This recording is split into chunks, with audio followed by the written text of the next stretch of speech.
it's David, and welcome to our second episode of Media from the Margins on CRFU 93.3, presented by the Guelph Resource Center for Gender Empowerment and Diversity. We really hope you enjoyed our last episode on loneliness, the emergence of AI-centered therapy, and on-campus mental health resources. Our team here works really hard to bring you this content, so we hope that you find it both entertaining and informative. Now, on to the episode.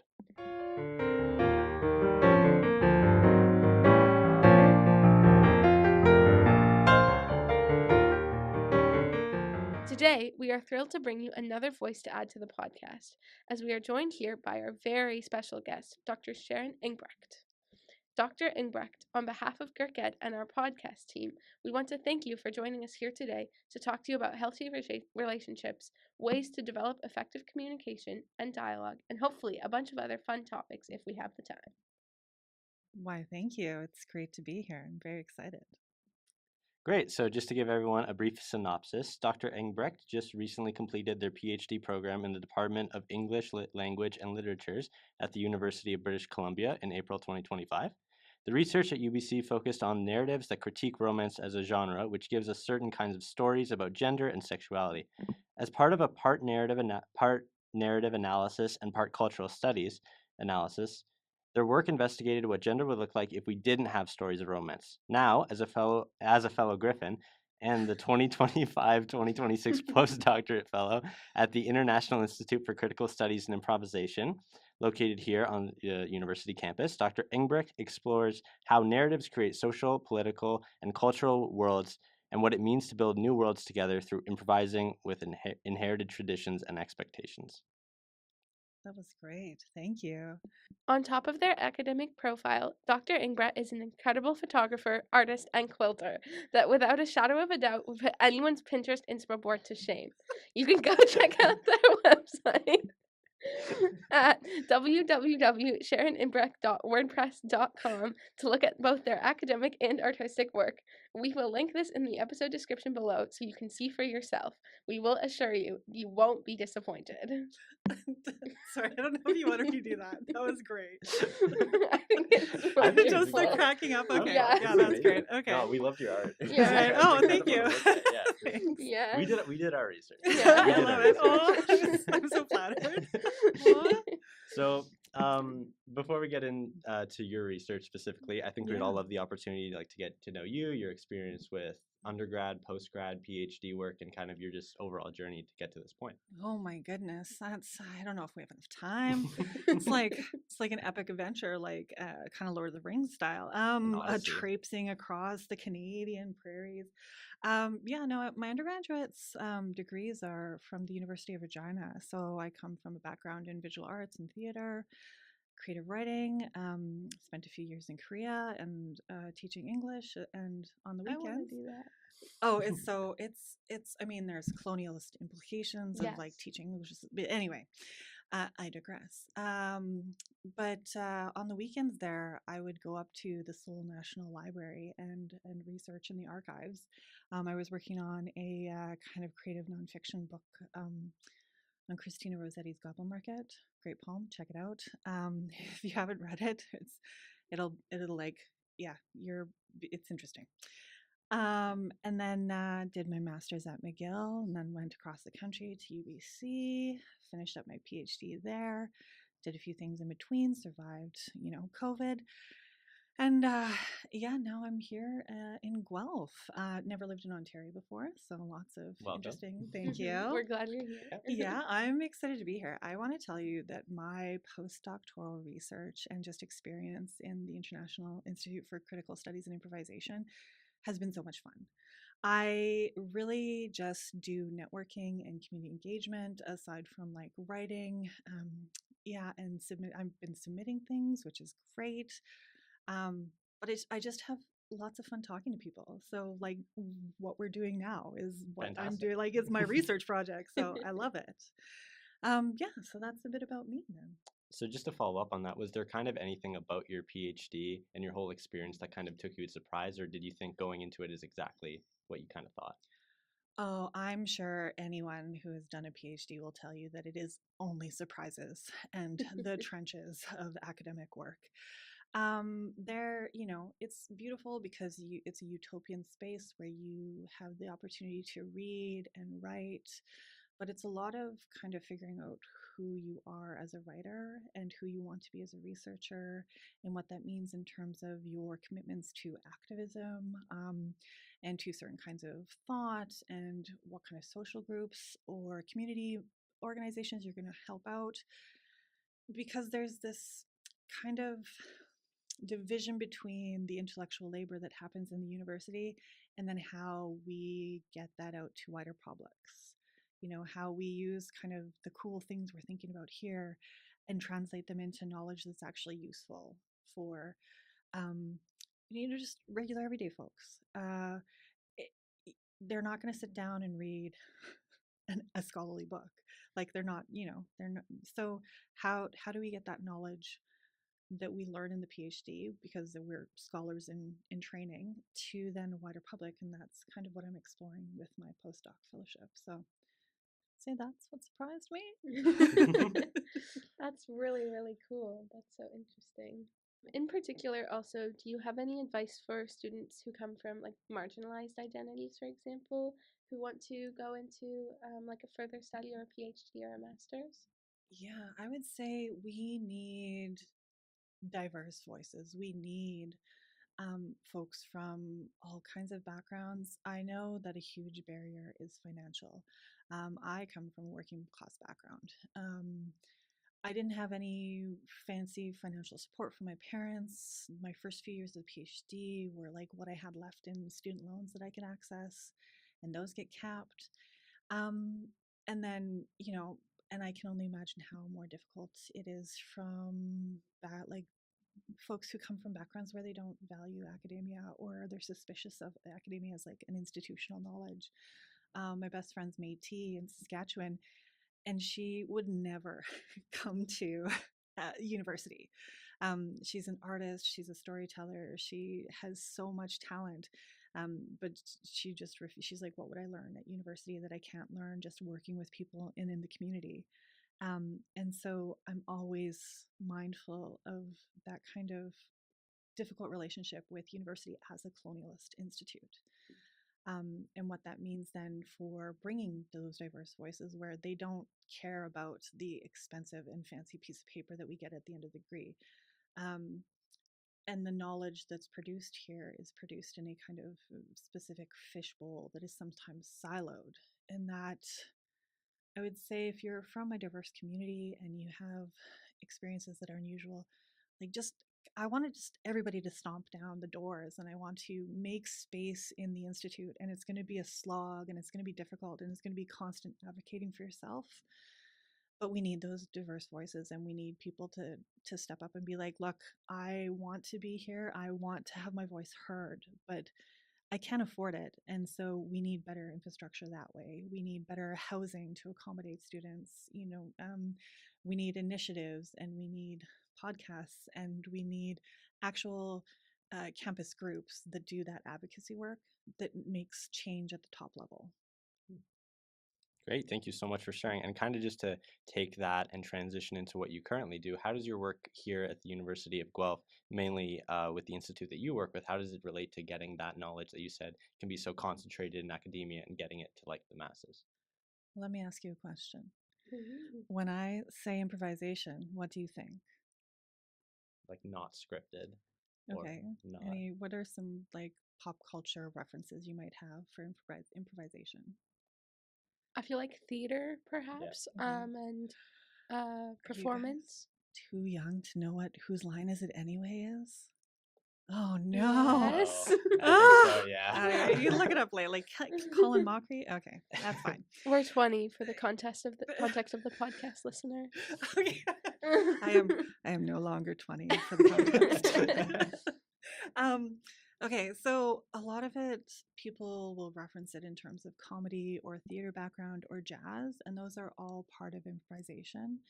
But at the core of the Research Institute is this idea of social change and justice, and just using improvisation as a kind of methodology and tool for going out into communities and collaborating and unscripted, changing the narrative, changing how we approach things or compose things, and asking like critical questions about how things come to us as seeming like complete narratives or stories that we have to step into that we can't kind of break down. So my research is about that. I really am interested in improvisation in narrative theory, and not just poetics, like because that's a huge in literature, that's poetics and music instances. I'm really thinking about like the act of writing and reading as improvisation, as witnessing moments of improvisation in a text that allows you as a reader to be like, oh wait, she didn't have to do it that way. Maybe I don't have to do it that way. And then that moment of possibility is really an opportunity to imagine the world otherwise. And so I work a lot with this kind of idea of otherwise and elsewhere. I think that's really interesting because also when I think of like the contrast of improvisation versus a script, I think of like the idea of narration. So does the idea of improvisation, does that come with a narrator of like who's the one speaking, or is it kind of like a free for all where it's all these voices together versus one sole person? Oh, I think it can be. It's kind of a joke and where you go, yes, and. Oh yeah. So it can be both. I think there's different instances. So we get narration, which seems to be a complete narrative. And you can think of genre fiction as really useful for kind of like a complete narrative that follows a specific kind of trajectory. You have, like we can think of a rom com, right? A romantic comedy, you have the meeting of the two main characters. Usually it's heterosexual, cisgendered, and there's some kind of obstacle they have to get through, or a series of obstacles to get through to the end where they're ultimately going to be a love match, if not a marriage, right? Which goes back to like Shakespearean comedies and, the versus a tragedy. Um, and so those are very like intact narratives where they're very scripted, they're very composed. But what I look at is these narratives that have kind of like intentional gaps or spaces where they don't answer all the questions, where you don't know where the character is going to go or what actions they're going to take, or their kind of psychological complexity is something they're working through as they're inhabiting the everyday, and they're going through the motions of the scripts, the cultural scripts they have, until they come to a point where like this doesn't work anymore, and then they're off the page. They do something unexpected, or there's a shift in the groups that they're working with in the communities, they find value in, and they go and they do something that you can't expect, or there's no conclusion to the narrative. It actually like it's written in such a way as that it continues on after the book is finished, and so you don't have that nice moment of cathartic moment. You It really denies you that in order for you to think about that process and really, I guess in my understanding, like internalize improvisation as a way to embody change in our own lives as we would witness it through narrative. That was yeah. a long answer. I'm sorry. No, that's a great. really great Don't answer. apologize. That was Yeah, amazing. Yeah. that's fantastic. Similar to that, can you tell us how improvisation relates to like world building as well, and like gender dynamics and that dynamic that you were talking about in media and in like romance and sexuality? Yeah, this is a lot of what my PhD project was about, looking at narratives that are really critical of romance as an inherited narrative. So we think of romance and like mass market romance novels, right? They're horrible. They give me the ick. I don't actually read those books. They're the books against which I'm like, nope, can't do that. They're very manipulative narratives. They're very static in terms of what characters can do what in them. But they come from this long history of romance in terms of the chivalric traditions and what we would think of as an adventure quest. And it's only today that we kind of have this division where, for example, masculinities are aligned with the traditional adventure quest.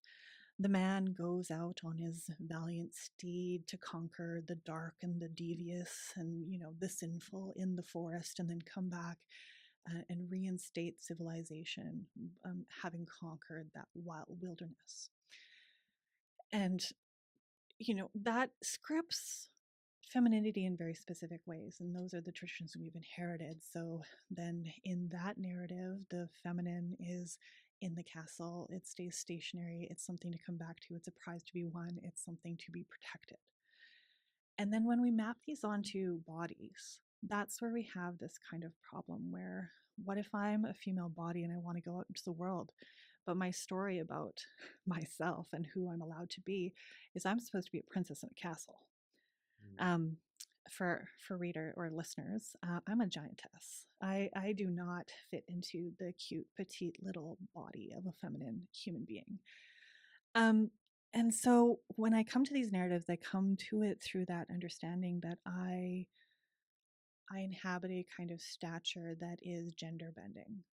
And that narrative doesn't make sense for me. So I'm really motivated to figure out how we can have better stories about that. And I look at it then through this idea of improvisation and world building, because we have, so I gave a talk recently, and I kind of experimented with the audience. But if I start this rhyme that goes, Tom and Sally sitting in a tree, what comes next?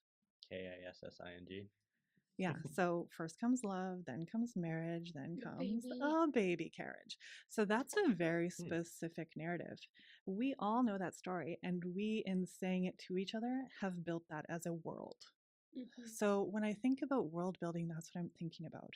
I'm thinking about how the stories we have kind of become cultural narratives that we understand, and in the active reiteration, and this is very like Judith Butler discourse and gender trouble and undoing gender.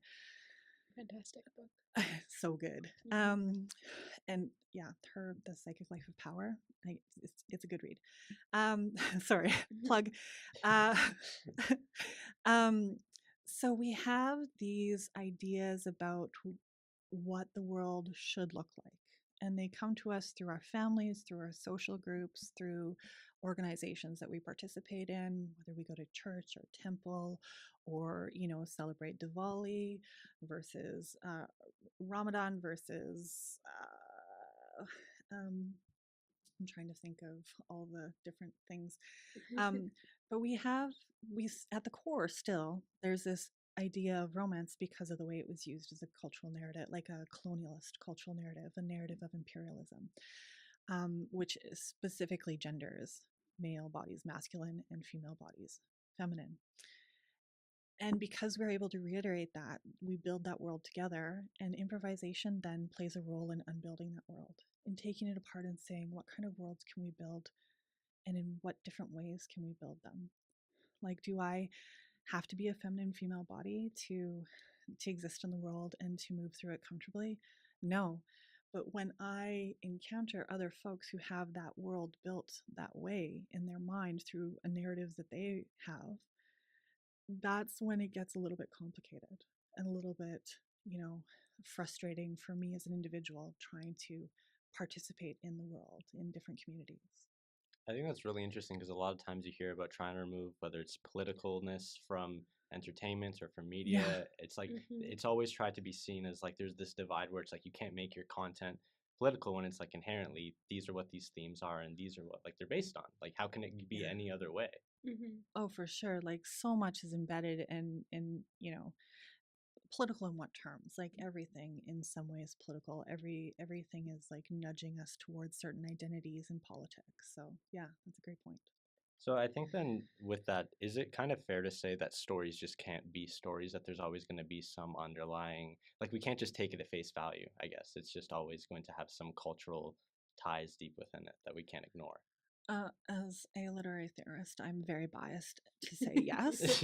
I think a lot of folks might tell you, no, a story can just be a story. It can be entertaining. But even if it's entertaining, it's still, yes, there's all kinds of narratives embedded within the stories we encounter, especially when they're inherited, like when we don't question where we get them from.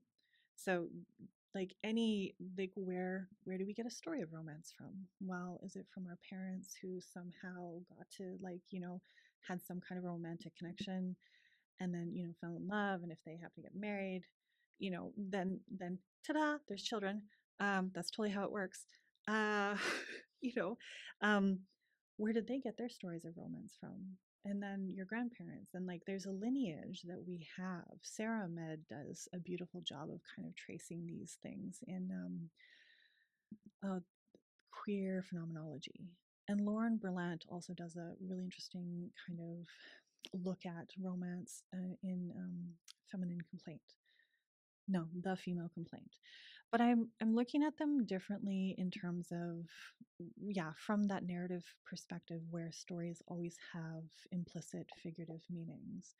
Like there is the surface level of the story, which we can enjoy, but really when we think about psychology, sociology, when we get into anthropology, when we get into like all of philosophy, we're getting to the underlying meanings of stories, which then give meaning to our lives.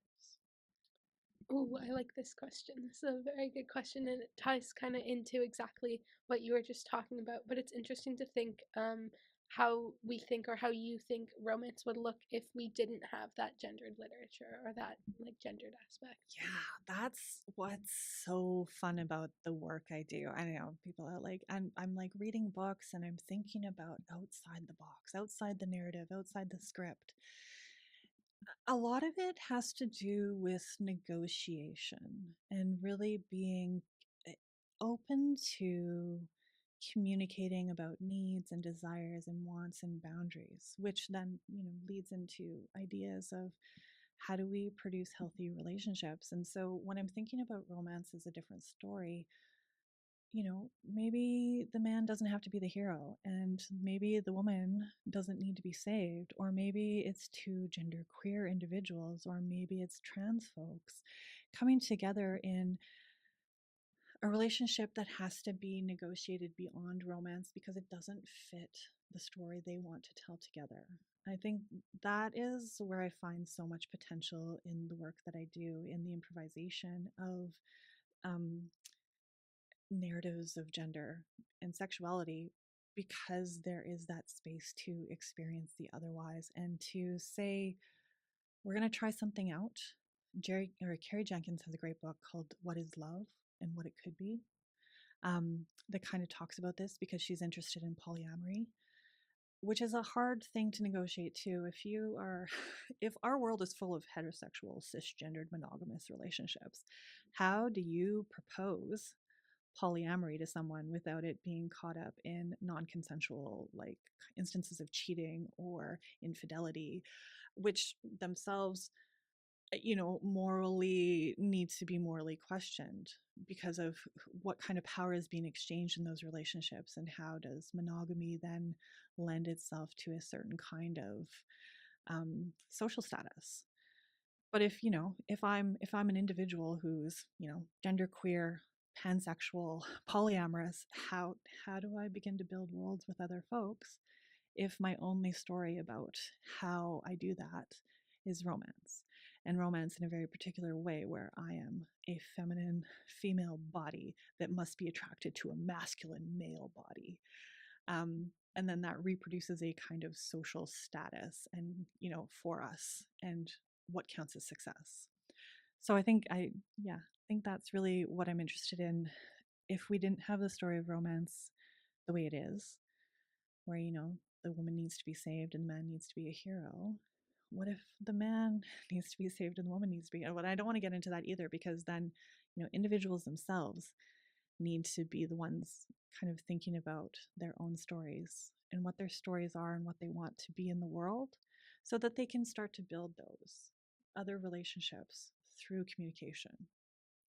Yeah, it's kind of a beautiful way of doing it because it kind of removes a lot of power dynamics that are imposed on people to behave a certain way. And then on top of that, too, it's like you're looking at romance now kind of being this intimate, personal thing that you yourself get to discover through being with one partner or multiple partners, or even like just with yourself. And it's like now this is kind of this new personalized way of romance not being something that's you're told to do, but something for you to discover.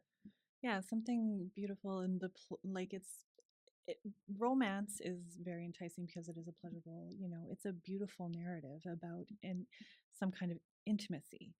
And we can think of it's a story, we think of it as love, right? But what is love? Love is a kind of intimacy that we develop over time, but it's also an inherited story that can lead to things like domestic abuse and assault and, gender-based violence. And so I want to I want to acknowledge that that is contained within it. And then if I don't want to leave it at there, I don't want it to, romance just isn't about all the things that can go wrong. It's that moment of negotiating, improvising with what we have and saying, and very much like open discussions of boundaries, open discussions of and self-reflection on what we desire and what we find pleasurable and what makes our bodies feel comfortable and safe and secure and loved. It's getting to the, if I get drunk at a bar and a man approaches me and we're like, hey, and then that leads to something else. There's no discussion there. We're both working on the assumption that we have a similar story in our heads of what we want to happen. Mm-hmm.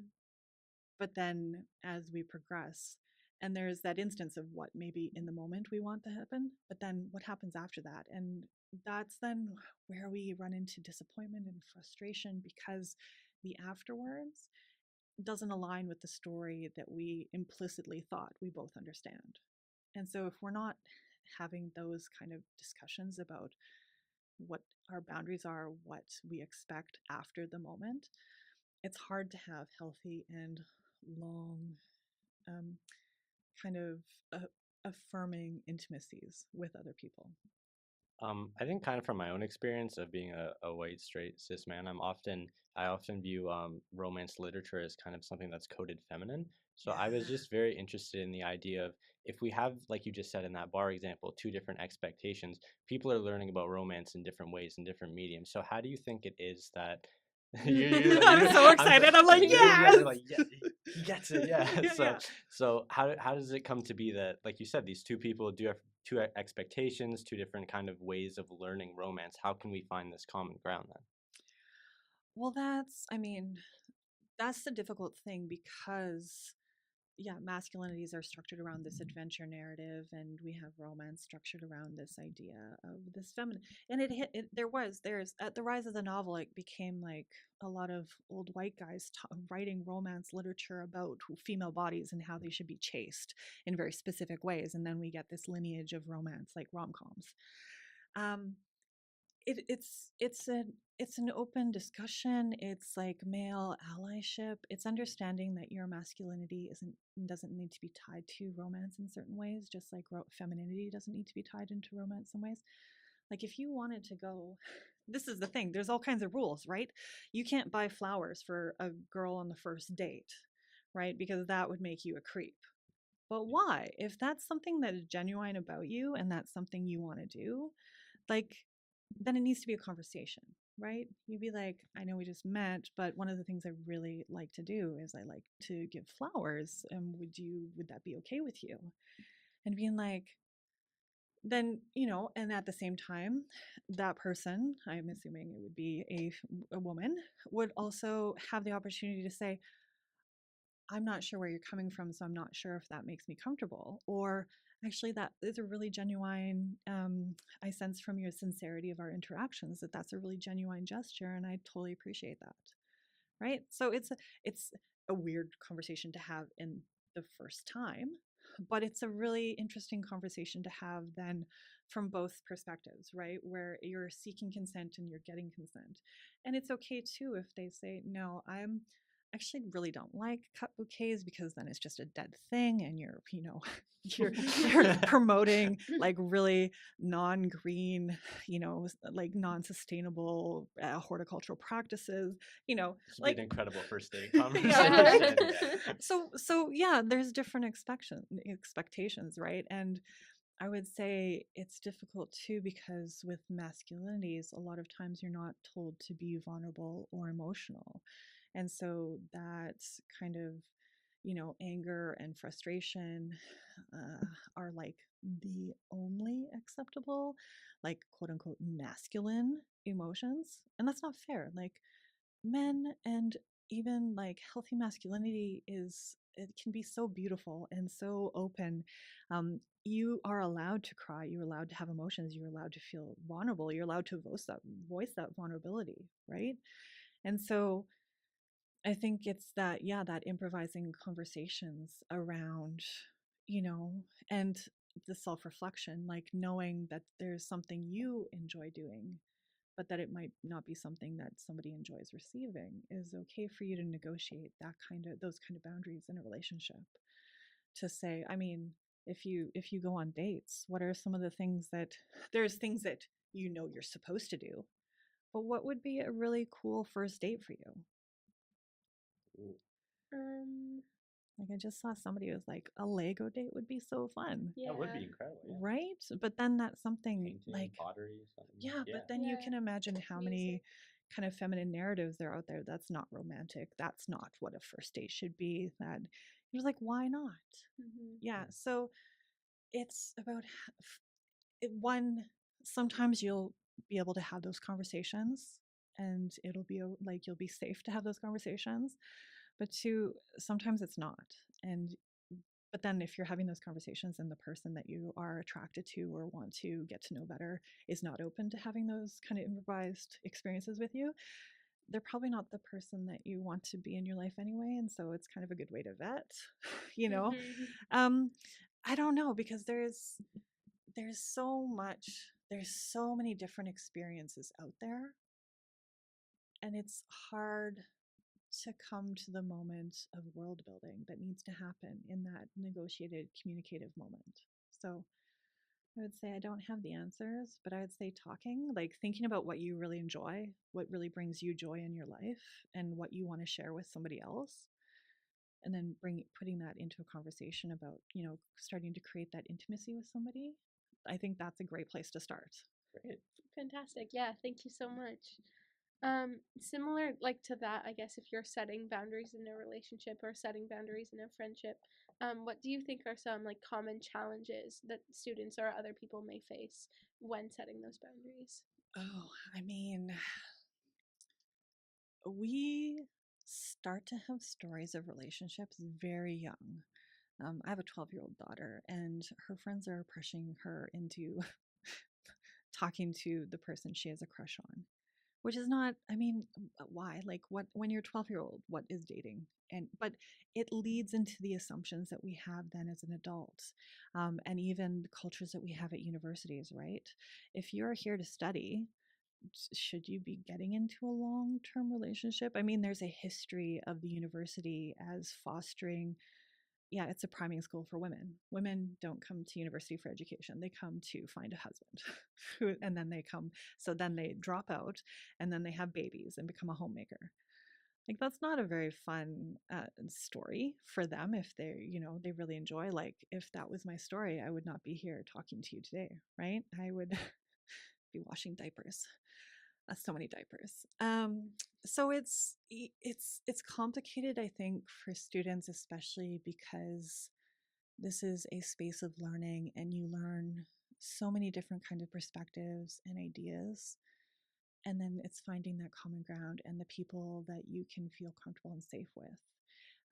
But at the same time, there's very entrenched ideologies. Like, there's still freshman hazing, and I was on the bus, and it was just full of of first year students dressed up as pigs. And I was like, what's When going was on? this? That was like the first, second, or like before homecoming. Oh, wow. And I got on a Interesting. late bus after I was at an improv festival, I think, or improv colloquium. And yeah, it was just like a bus full of very drunk folks, and like As men and women pigs. dressed up. Pigs. Yeah. And I'm like, and they were very loud. But they were kind enough to tell me what was going on. And so I was like, oh, this is just like first year hazing. And they're like, no. I'm like, but yes. But then you can see how that tradition becomes a very scripted way of interacting, between interactions between genders, right? The women wear, like, their cute little outfits, and there's the expectation that if you get drunk enough, then you can just have sex with anybody. And the men put on it's like there's all kinds of like scripts out there. And I think that for students, you're learning so much about who you are that you don't have your own story. You don't necessarily have something you can hold on to and say, no, no, this is what makes me most comfortable. This is what makes me feel safe. And I'm not willing to share an intimacy with you because I don't think you share those values. But you're also not mature enough, I want to say, I'm sorry, to have those conversations, right? They're hard conversations to have and they take time to have and to start and to figure out what makes you comfortable. And so just starting them can be a challenge. And then, not slipping back into or the constant need to renegotiate moments as opposed to it can be really easy to just sit in a happy rom-com story and not think critically about it. There's something nice about that, but does that lead to, a lifelong relationship? I don't know. Are divorce rates really high? Yes. Is that because romance is a story that ultimately is broken by, how we live in a capitalist, patriarchal, heterosexist society? Probably. It's complicated. Sounds very Yeah. complicated. Relationships are so Who complicated. would have Yeah. thought? You thought they were just so geez. cut and dry. Yeah. I mean, if you don't want to question romance, they can be, but even, everybody has a story of romance, right? You're young, so maybe, but this is a good pitch for older folks because, they've fell in love with somebody, they've got married. If they have kids, I'm like, that's a story of romance. Mhm. And that can be a beautiful thing, but marriage, for example, is a negotiation constantly between this, fantasy of love and the hard work we have to do every day to sustain, like our growth and how we communicate and how we are intimate and attracted to another person that we are with, constantly. So I think it's complicated. Sorry. I think also it's just interesting. You talk about the scripts that lead up to finding romance. I think about the scripts that also happen once romance is done or once a couple breaks up. And I think about like the gym bro who starts to go lift weights and like starts into his like alpha male lone wolf phase. So it's like, what are ways in which improvisation can also be a source of finding yourself post romance, where you kind of want to discover elements of yourself that maybe don't go with the script that you're told you have to follow after romance? Yeah, that's a really interesting question. I want to think about it in terms of um, catfishing or love bombing. Mhm. So, one of the really horrible things about dating apps is they're actually not interested in people finding love because that's not how their funding model is structured. Their funding model is structured on you being miserable and not finding the right person because then you're constantly searching and buying things on the apps. I never thought about that until Yeah. now. That is I've thought about this that a is lot. an amazing point. Yeah. So, but one of the things that happens is we can be love bombed on them, right? Where we are told this very particular story that satisfies all of our desires and needs because of the stories we have about romance. And if you get love bombed or catfish, it's because there's certain expectations that are set up in that scenario where your desires are being fulfilled. And so I think like, don't send anybody money. don't get financially entangled. But the more you have those kind of experiences where you figure out, okay, I overshared and I didn't like that. So maybe next time if somebody asks me that question, I won't. Having those experiences to say exactly what makes you feel comfortable and what doesn't make you feel comfortable, and having a conversation that where the expectation is there will be some kind of romantic or sexual or intimate interaction, I think gives you that kind of template for saying, I don't like how you ask that question, and I don't like how that question leads to this kind of understanding that we'll do something, right? So, they this is, they'll coerce you into sending nude pictures, and so you send nude pictures because you're like, oh, this will get them to like me in the right way. This will fulfill their desire, which is a desire that I mutually have as well. but then that's not exactly what's going on. They take that and they use it to extort you. That is, where you had two implicit understandings of the story embedded in this exchange of an object where it was a lie. And so but you have that experience once and you're never going to send nudes to somebody you don't know or trust ever again. Not that you should ever send them in the first place. Like, just don't do it. Everything lives on the internet forever. The cloud is a dangerous place. I'm just like, I'm a skeptical old Luddite. But like thinking about it in terms of, yeah, having those experiences in a fishbowl, in a experimental way, very useful. Um, and then when you find good people, it's good. You still have to figure out how to find a community, right? Like, this is the cliche, nobody meets at the library anymore. You can't just like talk somebody up in, the grocery store without them being like, why? So this, the ever more creep of isolation and loneliness is part of the kind of backlash we have from really being critical of romance, but saying, okay, well, then how do we have those conversations? How do you get from let's be friends to maybe we should have sex? It's really hard, and we have certain narratives that mediate that. That's going to the bar, getting drunk. Oh, you're both at the bar, you're both drunk. That essentially is us saying, okay, we want to do this thing. But like in the everyday, I don't know, because the world is like exponentially growing in complexity, in like intersections of class and perceptions of race and financial commitments, and then what that means. Like, can we just have casual sex, or does it have to lead to a relationship? And we have all kinds of stories about, friends with benefits, that doesn't work, and you can't be friends with men, and men and women can't be friends. And it's like, why not? Because of that sexual implication. But then if we have open conversations about that, if I approach somebody and I say, I'd like to be friends, I'm totally attracted to you, but I'm okay if we don't have sex. I'm okay if I have that relationship with you. Some of my best friends are men, and we're very much like, we're not going to have sex. And that's great. That open line of dialogue is amazing. Yeah, it's hard. It can be awkward, but the more we have it, the more we normalize it, the easier it is to say to somebody like, I'm attracted to you, I have a crush on you. I'm not sure if it's an intellectual crush or a physical crush, but I'm like, are you cool to like hang out? And if you don't want physical interaction, that's fine. Like, have that conversation. Be like, can I give you a hug? Are you there yet? Are we there yet? And it might. And the beautiful thing about that is we can not be comfortable with something, and then eventually we can change our minds and we can change them back. Like, this is the other thing. When we inherit these narratives, it seems like they have to be only one thing, that we have to have this perfect identity all figured out about, I am feminine and cisgendered and heterosexual now, and I must be forever. When it's, or there's all the scare tactics around trans identity and becoming a transgender, and they'll be like, oh, there's so much regret. There's actually more regret with plastic surgery than there is with the trans folk, transitioning to whatever gender makes them feel like their body most comfortable. And that's a beautiful thing.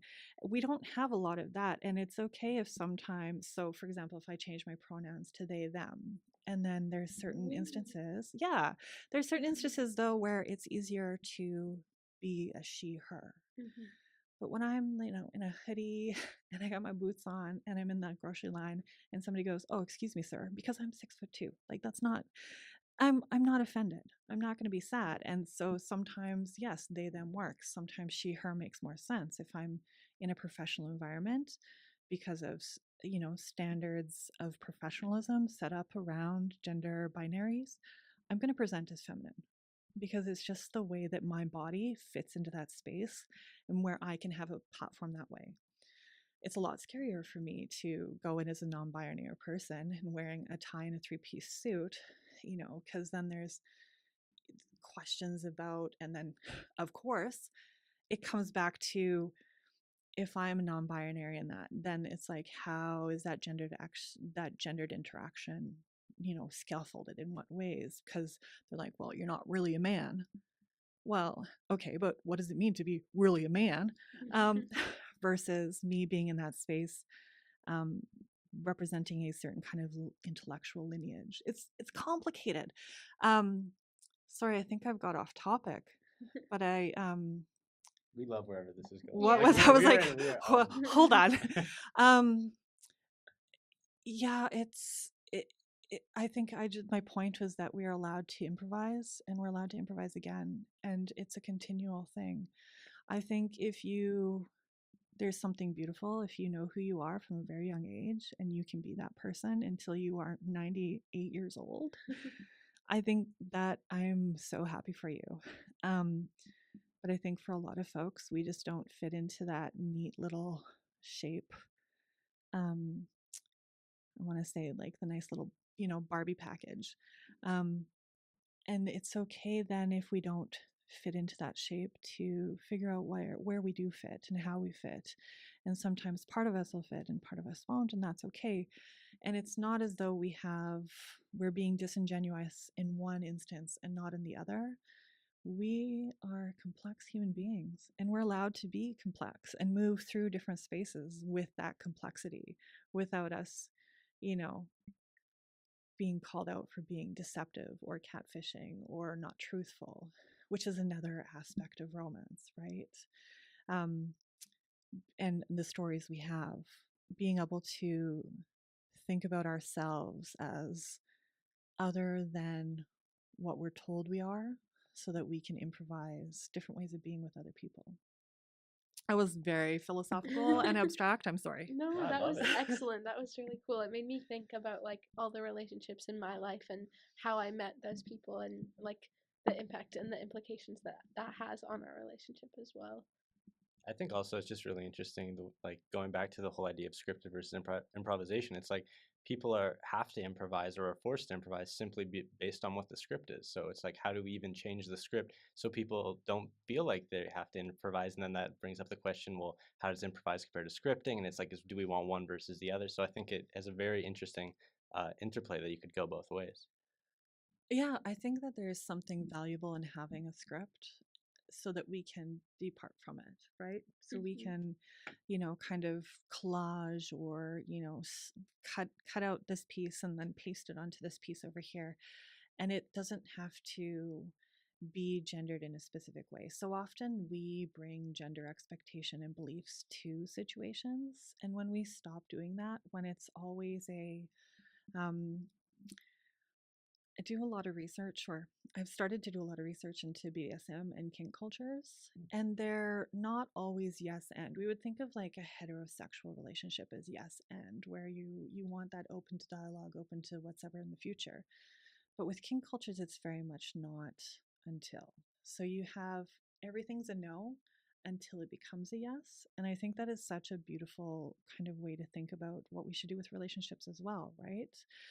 So coming into a conversation and saying, no, I'm not ready for, physical intimacy until, I feel emotionally safe with you, or until I've, got to know you about and I understand, like, I don't know, something abstract, like your ethical stance. You can think of this like, so often even political allegiance is seen as a kind of consent for certain kinds of behaviors. If I'm right wing and you're right wing, then we clearly have the same, if I lean to the right and we have the same, or if I'm left and you're left. But it's not always, they don't always converge. And that's when, even outside these narratives of romance, the political narratives then influence how we experience the coming together and communicating across difference. Yeah, that's really insightful, and really, really interesting to hear about. To compare like the different narratives that we've always been told. Do you have like an ultimate decision or like definition that you think is romance? Like full stop. What do you think that looks like? What do you think that is?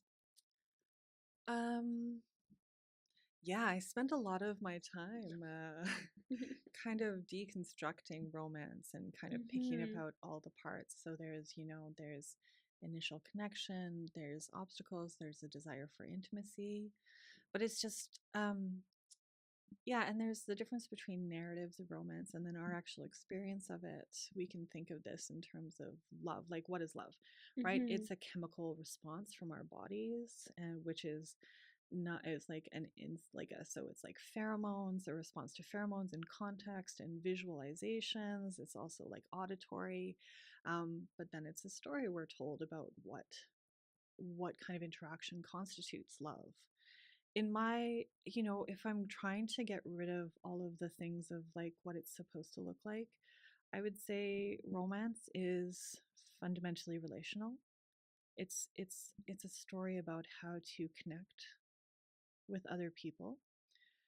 And it fosters love as a kind of intimacy. Because I think, I don't like to say what love is, but love is an intimacy. And so, because that can be, eros versus agape, it can be familial versus romantic, but at its core, it's an intimacy, it's a desire to connect with another person, right? Romance doesn't necessarily have to be sexual, and it doesn't necessarily have to lead to children. I think romance as an intimacy can be like a bromance, right? Like it can be, I think, like romances are so great. I like every time it's like, I don't know, have you seen The Croods too? No. Oh my goodness. Like all of my cultural references are either too young or too old. There's like uncultured. Yeah. No, you gotta, okay, there's on us. like, no, it's okay. I'll get a cultural reference eventually. The Croods too, sorry, my kid's young, but The Croods is just such a well-written show. And there's like, it leads up to this epic romance. And also there's like a failed romance in it. Anyway, but I think like that's a way to rethink the intimacy in romance because of the way men are often told they're not allowed to physically touch other men. They're not allowed to be vulnerable with other men. They're not allowed to cry or kiss or caress other men because of kind of a homophobia in the way we become heterosexual. And so that would be another story of romance, right?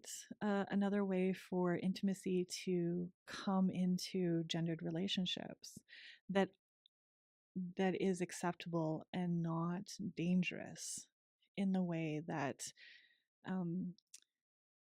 gay and lesbian relationships in the past have been actually dangerous and are, like with the encroaching kind of political shifts in the states that are influencing the Canadian context. Like we can see then how transphobe, two-spirit, LGBTQIA plus folks are facing again this resurgence of like homophobia, transphobia, and just like a very negative response to difference from anybody who strays from that very straight story of romance and heterosexuality. So I think there's real implications for thinking about it otherwise. And and I can't define romance as more than an intimacy and this possible like a space of possibility between two people, which is not helpful. I'm sorry. No, it's so interesting. I feel like I think about some of the most intimate relationships in my life, and I'm like there's no romantic feelings there. One of the ones I'm thinking about right now is like my best friend, and my really dear friend, and there's no romantic feelings involved in there at all. No, or like not, at least on that typical definition. And yet I love her. I would die for him. And it's just so interesting to me to hear you describe that. So then in this context, you mean you don't actually mean romantic, you mean sexual. Yeah, you don't exactly. have you don't have that physical, they're probably actually physically attracted to him in some way, but you don't have that sexual desire. So that's interesting then, that almost in like stating that you kind of narrowed down what romance can mean, because you can have a romance with a friend, right? Like I'm totally in love with my best friend. Do I want to have sex with her and get married and have kids with her? No. But did we raise my child together? Yes. So I think we can we don't have to think of romance as one thing. Yeah. And it can be such this beautiful space for intimacies that it's okay to call it a romance and not and to correct people when they think that it means that you are in some kind of a sexual relationship, because I don't think romance has to be sexual. I agree. I love that. I agree That is an completely. amazing distinction. Yeah. Because I feel like the two are almost always put in a synonymous kind of category Yeah. I together. agree. So I think Yeah. that's like Yeah. that really hit home for me personally. Yeah. No, that makes sense. I do a lot of the work that I'm doing in my book project is about kind of thinking about specifically penetrative sexualities and how they are often associated with romance as this kind of reproductive narrative. So, if I need to take something out, I would be like, if one thing romance doesn't need to be is about reproduction, and it doesn't have to determine our reproductive choices, and it doesn't have to determine like sexuality in that way. It can be other things. It can be intimacy that doesn't need to be sexual, or it can be a physical intimacy, that doesn't have to do with intercourse. Yeah. Sorry, that was great. No, yeah. That's great. That's Nice. amazing. Do you have any books or any resources you would recommend for individuals to kind of navigate all these kind of diverse romance, I guess, categories, or however you want to label them, all these different modes or trails of romance? Yeah. I mean, there's so many. Jack Halberstein's The Career Art of Failure is really great. Carrie Jenkins has Sad Love, where it's kind of theorizing about, she calls eudemic love and polyamory. Eva Ilowitz has some interesting books, but they're really depressing sociological books about romance. Sorry, don't tell her I said that. I mean, and if I'm going to do a shameless self-plug, I have a couple of forthcoming yes. articles. I just submitted another one too that I'm really excited about. And then, of course, my book project, which hopefully in the next couple of years. But yeah, I would say start with that. There's another one, The End of Love, which is a really interesting book, and I can't think of the author right now. But yeah, I would say like that's a nice, hefty list to start with. To all the listeners, we'll link all of those into the description of this podcast episode, so you have those at easy access.